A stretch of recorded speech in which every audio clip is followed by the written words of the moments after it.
కొద్దిగా మన చెప్పండి ఇక్కడ అనుభవాలు, మన సత్యానంద స్వామి వారి అనుభవాలు, 500 నెలల మహోత్సవ కార్యక్రమంలో మేము ముంబై నుండి వచ్చినాము.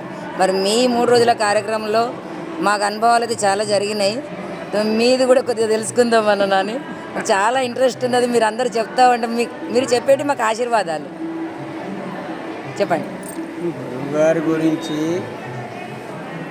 జగమెరిగిన సత్యం, ఆయనకు దేవుడు ఎక్కడ ఉంటాడో కానీ మనకు దేవుడే దేవుడు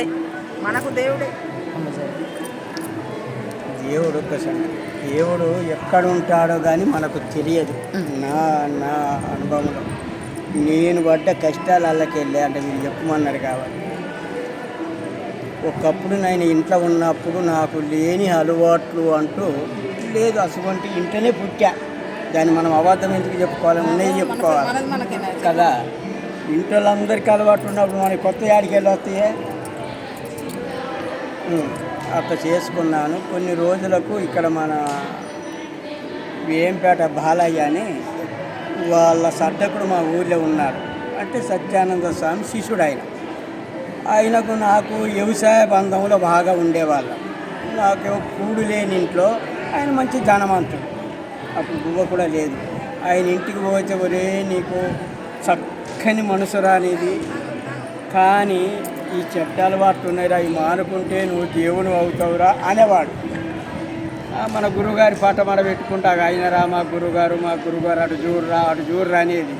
నేను ఆడ కొద్దిగా ఆగినని ఆడున్నాడు ఇట్లా అనేది. అట్లా 1 నెల రోజుల్లో గురుగారిని చూపిస్తూ ఒరే అవి మానుకోరా అన్నారు. స్వామి బాబు అంటే బాబు ఆయన దేవుడా అన్నాడు. అప్పుడు దేవుడు కాదురా మనిషే, కానీ కొంచెం విషయం తెలిసిన మహానుభావుడురా మా గురువురా ఆయన అన్నాడు. నేను దానికి అంటలేను బాబు. 2 లేక దూడలను కొంటాము, 2కు సమానంగానే మనం గడ్డేస్తాము, మాతే వేస్తాము. బండి దోలే టైం వచ్చినప్పుడు మన నాగలో బండో కడితే ఒక ఎద్దు పడుకుంటుంది, ఒకటేం బాగా పోద్ది. ఆ పడుకునే దానికి కదా కారపొడి, మిరపపొడి, కర్రలు ఇవన్నీ కావాలా, బాగుపోయేదానికి అవసరం లేదు కదా. ఇప్పుడు అవన్నీ గురువు అట్లుండే. కానీ నా లక్షణాలు చెప్పు, పడుకునే లక్షణమా మంచి వాటర్లో పోయే లక్షణమా అని అంటే, ఒరే నేను ఫస్ట్ చెప్పారా నీది మంచి మనసురా, మంచి మనుషురా అని చెప్పాను కదరా అన్నాడు. అయితే అది ఉంది కాబట్టి మరి ఇవన్నీ ఎందుకంటే ఇవన్నీ పర్లేదు కానీ అవి మానేయరా, తాగడం మాంసం తినడం అన్నాడు. రేపటి నుంచే మానేస్తాను, దాంతో ఏం ప్రాణం పోతుందా, ఏది దీనైనా బతకచ్చు బాబు. నాకు 2 నెలల నుంచి చెప్తున్నావు, ఏది దీనైనా బతకచ్చు అన్నప్పుడు రేపు నేను మానేస్తాను. మానేసినాక 15 రోజులకు గురువుగారు ఐలాపూరు ఉపన్యాసానికి వచ్చాడు. పెద్ద కార్యక్రమం పెట్టాడు. ఒరే మా గురువుగారు వస్తున్నాడు, నిన్ను తీసుకుపోతాను రారా అన్నాడు. పోయాను. ఆయన నేను పోయాను, కూర్చున్నాను. ఒక ఉపన్యాసం ఏం చెప్తున్నాడంటే అందరికి ఇట్లా సపోర్ట్లు బట్టి అత్త కోడలు కోరుకున్న అత్తమ్మ పోయి ఏరి 1 సంవత్సరం తిరిగి కొడుకు మంచి అలవాట్లు ఉండేటి అమ్మాయిని తీసుకొచ్చి చేసుకున్నది. 1 సంవత్సరంలో ఎన్నో కొంచెం తేడాలు వచ్చినాయి అత్త కోడలకు.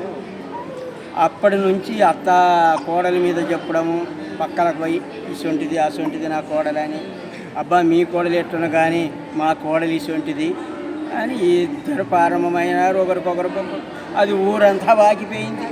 కోడలు చెప్పిందేమో అత్తకు చెప్పేది నిన్నిట్లా అంటుంది అని ఇంకా బాగా గొడవలకు తయారు చేశారు.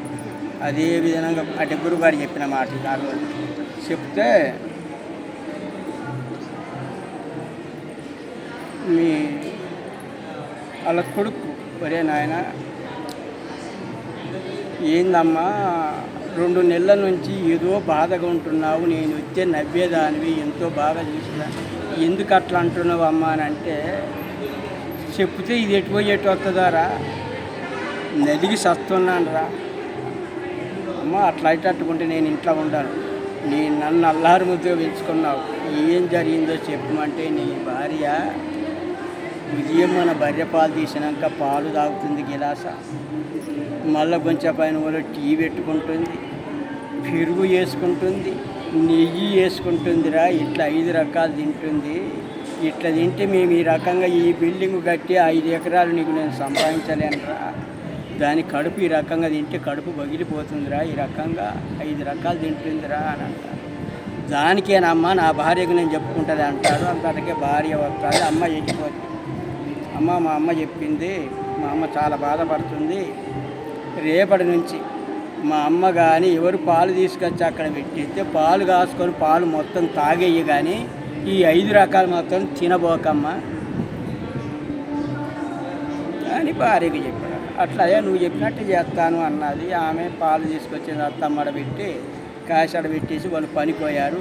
వచ్చే వరకు 3 సార్లు మొత్తం 1 లీటర్ పాలు తాగేసి గిన్నె తోమేసి అక్కడ పెట్టేసింది.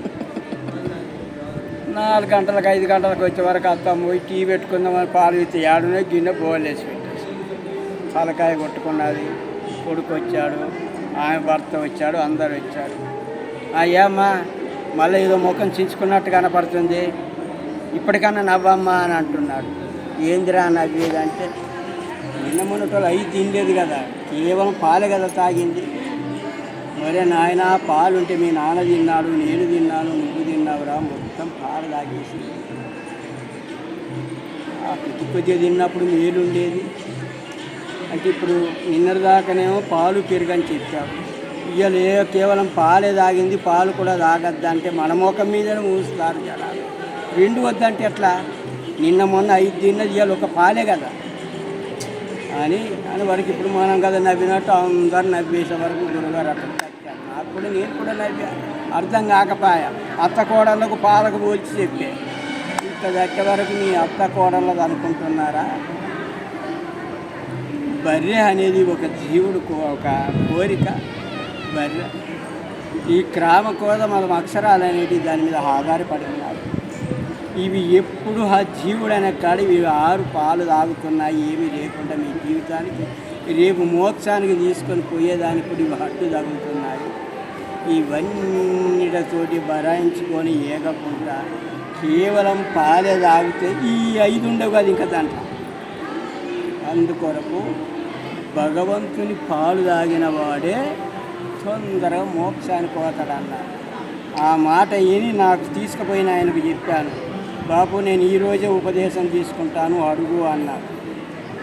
ఎందుకు ఇవన్నీ పాకులాడి కేవలం పాలు తాగితేనే పరమాత్మ దగ్గరికి అన్నాడు కదా, ఇవన్నీ పక్కన పడితే పోలేదా ఇంకా అనుకొని ఆయనకు చెప్పా. అప్పుడు మామిడి పండ్ల రోజు ఇదే రోజులు ఆయన నన్ను తీసుకుపోయిన ఆయన పోయి నీకు మంచి భగవంతుడు అవకాశం ఇచ్చారు అని 2 మామిడి పండ్లు కొనుక్కొని రూపాయలు ఏనున్న అయిపోతుంది. మామిడి పండ్లు కొనుక్కొని వస్తే 5 గంటలకు గురువుగారి దగ్గర మాట్లాడాడు. 5 గంటలకు రమ్మని అన్నాడు. గురువుగారు ఉండే రూమ్కు తీసుకపోతే ఒక మామిడి పండు మీద ఏదో ఇట్ట గీత గీశాడు. చదువుకున్నావంటే లేదు నాయన నాకు రాదు స్వామి అన్నాడు. చదువుతాడు బందేది కానీ ఈ మామిడి పండు నువ్వే తిను. ఆయన అట్లా ఈపు మీద తట్టి తొందరగా పోలి ఇల్లును వదిలిపెట్టేస్తావు అన్నారు. 1 సంవత్సరం అయింది నేను అంటే గురువారు నన్ను తట్టి ఇల్లును వదిలిపెడతావు అన్నాక విరిజానంద స్వామి వీళ్ళు వెళ్ళారు. ఇక్కడ తక్కలపల్లి జగదీశ్వరానంద స్వామి మాకు అందుబాటులో ఉన్నాడు మా ఊరికి దగ్గర.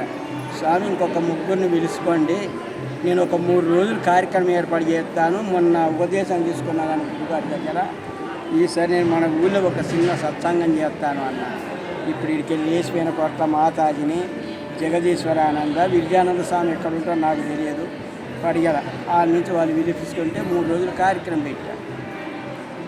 అప్పుడు గురువుగారు ఈయన అన్నాను, స్వామి మరి మీరు ఎక్కడ ఉంటున్నారు?